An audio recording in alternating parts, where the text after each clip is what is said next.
자, 어제까지 우리는 사탄의 거짓말에 대해서 함께 말씀을 들었습니다. 사탄은 하나님은 널 사랑하지 않으셔, 그리고 넌 사랑받을 자격이 없어 하며 우리에게 수치심을 심어주고 하나님과 멀어지게 만들었는데 5가지 단계가 있다고 했습니다. 여러분 혹시 기억나십니까? 첫 번째, 의심, 그리고 혼돈, 그리고 두려움, 그리고 절망과 고립의 단계였습니다. 그러나 사탄의 이런 강력한 작전들에도 불구하고 사랑이신 하나님은 절대 우리를 포기하지 않으십니다. 우리 어제 베드로의 경우나 여러 경우들을 봤죠. 그리고 반드시 우리를 그 사랑으로 살리시고 회복시키십니다.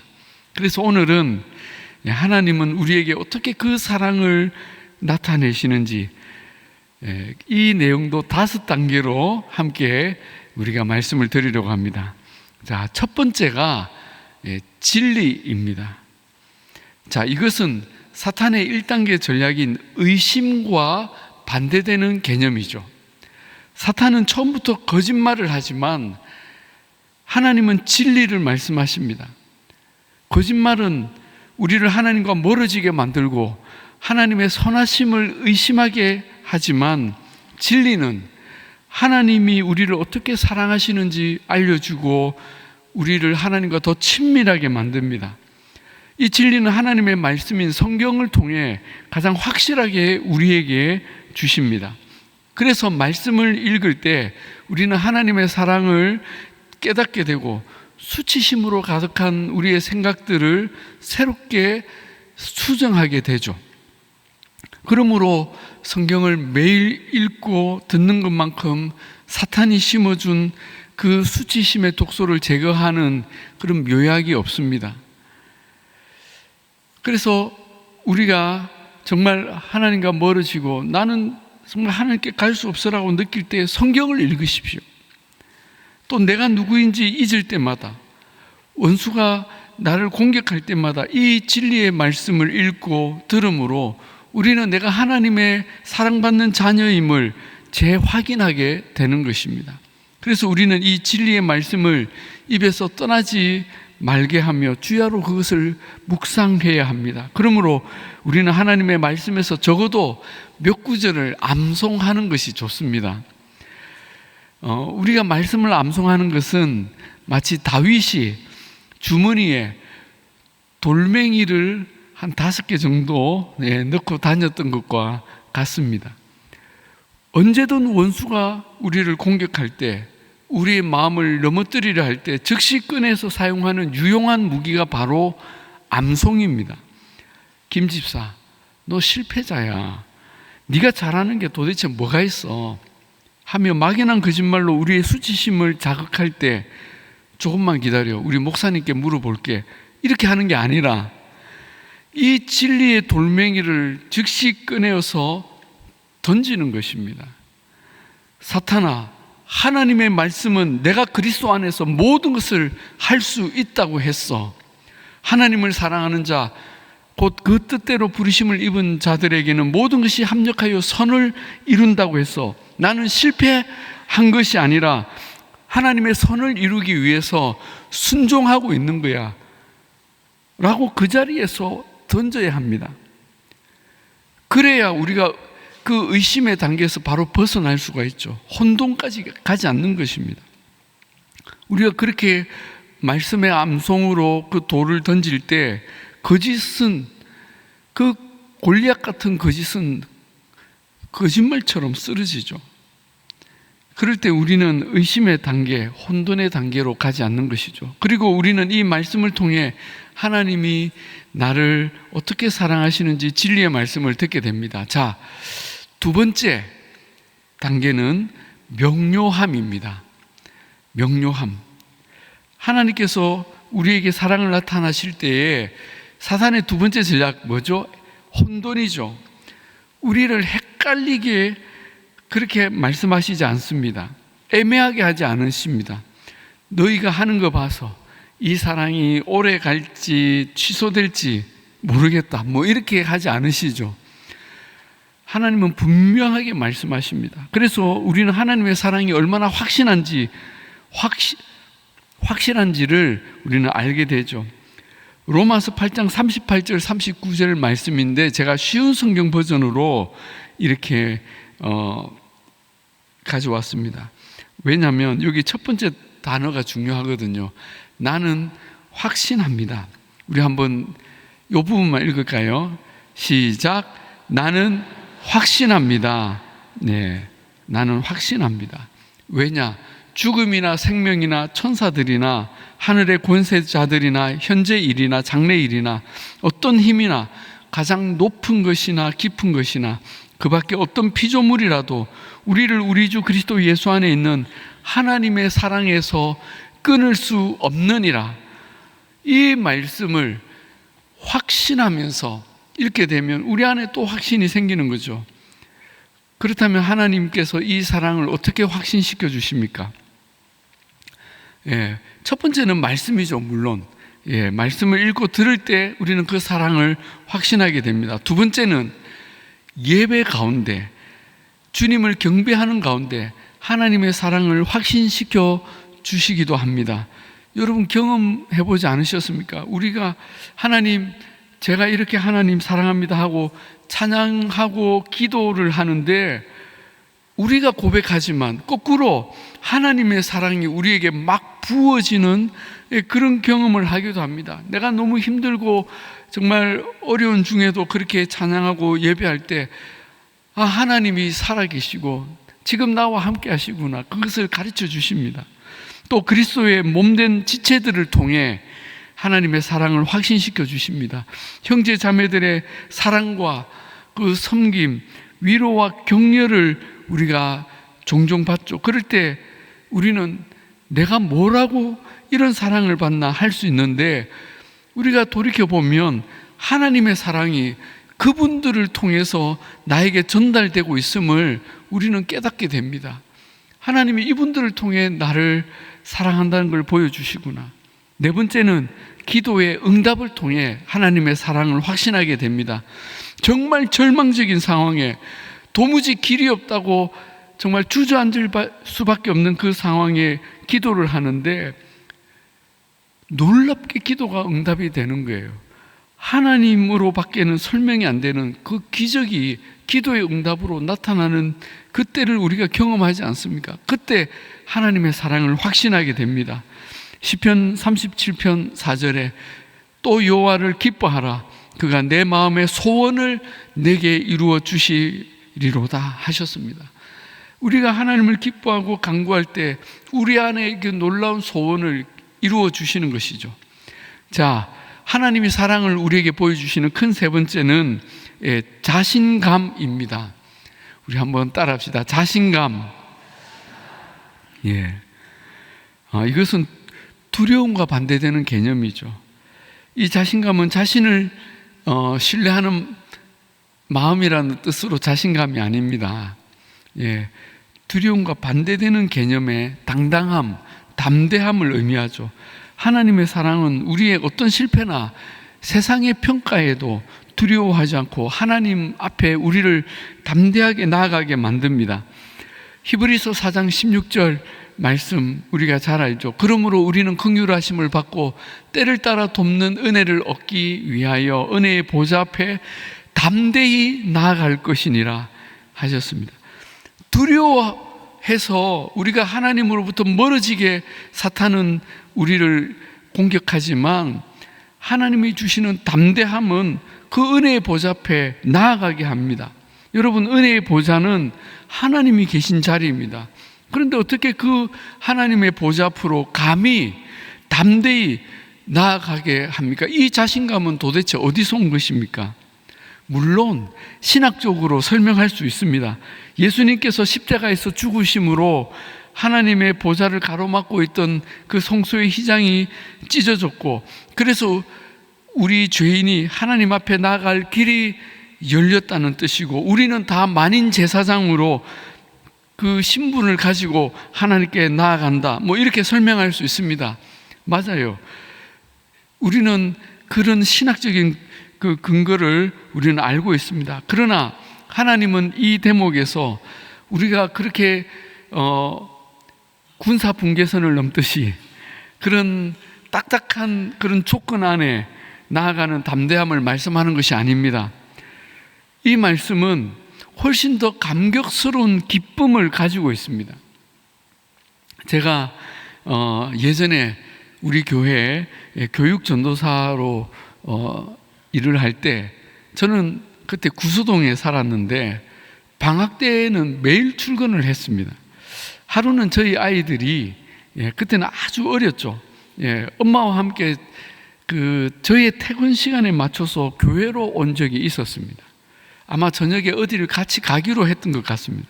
그때 아이들이 제가 있던 그 교육자실, 지금은 우리 새가족실에 그때는 교육자실이 있었는데, 교육자실 문이 활짝 열리더니 우리 아이들이 들어오는 거예요. 그런데 그 문을 열고 들어오면서 아빠! 하고 소리를 지르면서 들어오는 거예요. 얼마나 기뻐하면서 들어오는지. 그런데 저는 아이들을 보자 반갑지만 주변의 눈치를 살펴야 했습니다. 저희 아이들은 엄청난 자신감에 충만해 있었습니다. 아빠! 하고 부르며 달려올 때 제 아들은 아빠가 얼마나 자기를 반가워해 줄지, 환영해 줄지 그 확신과 기대감으로 가득 차 있었습니다. 그리고 달려와서 제게 안기는 것이죠. 이게 담대함입니다. 저는 얼른 아이들을 데리고 나갔지만 아이들의 그 마음이 너무나 사랑스러웠습니다. 여러분, 은혜의 보좌 앞에 담대히 나아간다는 것은 이런 감정을 의미하는 것이죠. 여러분, 오늘 하나님 앞에 기도로 나아갈 때 이런 기쁜 마음으로 나아갈 수 있기를 바랍니다. 오늘의 말씀인 로마서 8장 15절, 너희는 다시 무서워하는 종의 영을 받지 아니하고 양자의 영을 받았으므로 우리가 아빠, 아버지라고 부르짖느니라. 아멘이십니까? 그래서 여기서 부르짖는다고 할 때는 그냥 소리를 높인다는 게 아니라 기쁨에 가득 차서, 확신으로 가득 차서 오늘도 뭔가 선물이 있을 것이라는 그 기대를 가지고 아빠라고 소리치는 것입니다. 여러분, 우리가 이렇게 하나님을 아빠라고 부를 수 있다면 참으로 부요한 사람들입니다. 아멘입니까? 하나님이 우리의 아빠예요. 하나님께서 우리의 수치심을 치유하시면 우리 안에는 이런 놀라운 자신감이 넘치게 됩니다. 더 이상 실패에 대한 두려움으로 사단이 심어준 그 거짓말로 인해 움츠러들며 살지 않습니다. 주변에서는 뭐지? 저 사람은 저렇게 상황이 안 좋은데 저렇게 망한 것처럼 보이는데 뭐지? 하고 의아해 할 것입니다. 그러나 그 하나님의 사랑이 우리의 모든 두려움을 내어쫓고 우리를 담대하게 만드는 것입니다. 자, 네 번째는 소망입니다. 원수는 우리를 두려움으로 끌고 다니다 결국 절망의 늪으로 던져버리지만 하나님은 우리를 항상 소망의 언덕 위에 세워주십니다. 그 앞에 자신감이 현재를 위한 축복이라면 이 소망은 미래를 위한 축복입니다. 이 소망은 나의 현실이 아무리 어렵고 힘들어도 하나님의 사랑을 믿고 기다릴 수 있게 만들어 줍니다.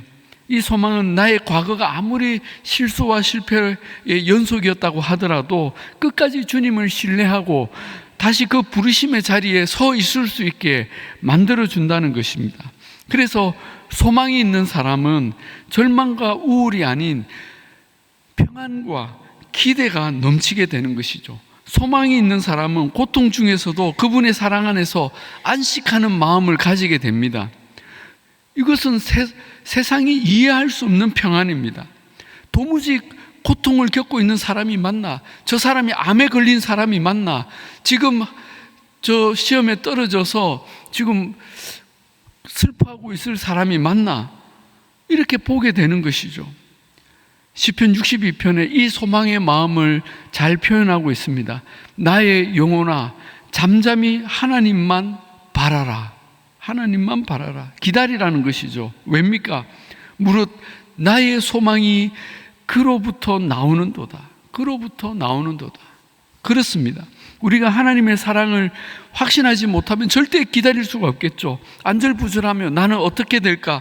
빨리 대책을 세워야 할 텐데 하며 불안에 떨 것입니다. 그러나 우리는 기다릴 수 있습니다. 그 기다림의 기간 동안 온 힘을 내어서 하나님을 향해 우리는 고백하죠. 하나님은 나를 사랑하십니다. 하나님은 나를 사랑하십니다.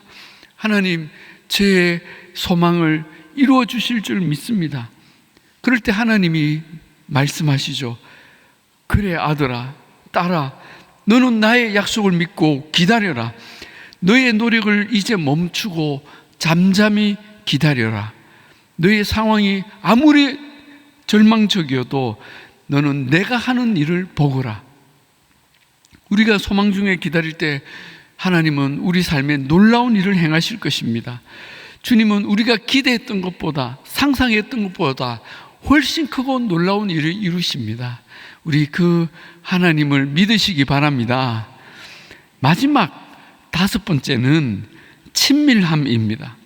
사탄의 마지막 전략이 뭐라고 했습니까? 고립이었죠. 고립. 하나님과 단절시켜서 그냥 그 방에 그냥 콕 처박히게 만드는 거죠. 그런데 하나님의 사랑의 그 정점은 친밀함입니다. 친밀함. 이 친밀함은 나를 속속들이 다 아시면서도 나를 여전히 사랑하시는 분이 있다는 그 믿음에 기반을 합니다. 당신이 나를 속속들이 알면 결코 나를 사랑할 수 없을 거예요 라고 했던 그 수치심과 정반대의 마음입니다. 그래서 성경에서 친밀감은 이 벌거벗은 관계로 표현이 됩니다. 있는 모습 그대로를 다 보여주어도 부끄럽지 않은, 그래서 나의 모든 것을 숨김없이 드러내는 관계를 친밀감이라고 부르죠. 그렇죠. 여러분도 우리 정말 친밀한 그런 사람들과는 나의 그 부끄러운 과거의 이야기도 하지 않습니까? 여러분, 창세기 2장에 아담과 그의 아내 두 사람이 벌거벗었으나 부끄러워하지 아니하더라 했습니다. 이 부부의 친밀감을 나타내주는 말씀이죠. 그런데 사실 이전에 하나님과 아담의 친밀함이 있었다는 것입니다. 하나님은 성삼위 하나님의 그 사랑의 고리를 열어서 그 사랑을 나누며 자신을 내어줄 제4의 존재로 사람을 만드셨습니다. 그랬기에 하나님은 사람에게 그 하나님의 형상을 나누어 주셨고, 신과 인간의 관계로는 설명되지 않는 그 놀라운 친밀함을 허락하여 주셨습니다. 어떤 피조물에게도 주시지 않은 그 친밀함이 우리 사람과 하나님 사이에 있었습니다. 에덴 동산은 하나님과 아담 그리고 하와의 그 친밀함의 장소였습니다. 우리 장로교 신학의 근간이 되는 웨스트민스터 대소요리 문답의 첫 번째 질문이 사람의 제1되는 목적이 무엇이냐라는 질문입니다. 우리가 그 답을 우리 첫날에도 들었죠. 하나님을 영화롭게 하며 영원토록 그분을 즐거워하는 것이라고 우리는 그 답을 알고 있습니다. 여러분, 여기서 하나님을 즐거워하는 것이란 말이 뭘까요? 하나님을 즐거워하는 것, 쉽게 말해서 하나님을 인조이하는 것입니다.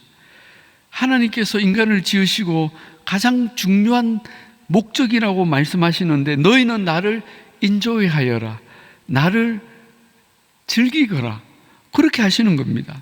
얼마나 황송합니까? 그러나 하나님은 정말 이것을 원하셨습니다. 아담이 범죄하여 스스로 고립하여 숨어버렸을 때 하나님을 인조이하지 못하는 그 아담을 보며 얼마나 마음이 아팠겠습니까? 그러나 하나님은 우리가 다시 그 즐거움을, 그 친밀감을 회복하기를 원하셨습니다. 하나님께서는 우리가 하나님께 온전히 열려있는 관계가 되기를 원하십니다. 나의 모든 것을 숨기지 않고 다 털어놓으며 상처도 보여주며 나의 실패하고 못난 모습도 숨기지 않고 고백하기를 원하십니다. 그리고 하나님과 그 친밀한 관계를 나누기를 원하십니다. 제가 이전 교회에서 안식년을 보낼 때 한 달을 이곳 부산에서 지냈습니다. 그때 저희 부모님이 부산에 사시니까 저희 부모님과도 자주 만났는데 저희 아버지의 루틴이 그때 있었는데 이틀에 한 번씩 천하 없어도 등산을 하시는 겁니다. 아침에. 근데 제가 무슨 생각으로 그랬는지 저도 이틀에 한 번씩 아버지와 같이 등산을 하겠다고 했습니다. 그래서 아버지가 내심 너무 좋아하셨습니다. 그리고 이틀마다 등산이 시작이 되었습니다. 산을 올라가는데 50분, 그리고 올라가서 아버지가 챙겨온 과일을 먹는데 15분, 내려오는데 50분, 이렇게 매일 이제 격일로 2시간씩 함께 등산을 하게 되었습니다. 그런데 제가 그때 저희 아버지의 놀라운 모습을 발견했습니다. 저희 아버지가 그렇게 말씀이 많은 분인 줄 몰랐습니다. 등산하는 내내, 그리고 과일을 먹으면서 또 내려오면서 계속 말씀을 하시는 겁니다. 물론 저도 대화를 했지만 저희 아버지가 그렇게 이야기를 많이 하셨어요.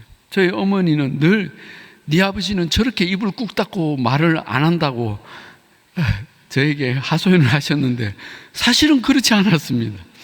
아버지는 당신의 살아온 얘기들을 그런 얘기들 다 털어놓으셨고, 그리고 그것을 너무나 즐거워하셨습니다. 저는 그때 알았습니다.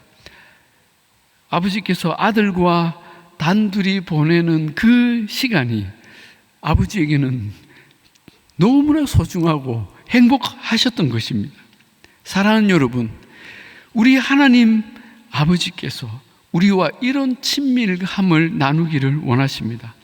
우리를 너무나 사랑하시기에 신과 인간의 관계가 아닌, 주종 관계가 아닌 아버지와 아들, 아버지와 딸의 관계로, 그것도 우리가 아빠 아버지라고 부르며 달려오는 그 친밀함을 함께 즐기기를 원하십니다. 그래서 아침마다 우리가 경건의 시간 또는 새벽 기도의 시간을 주님은 그렇게 기뻐하시는 것입니다. 우리 서로 나눈 그 기쁨은 알 사람이 없도다.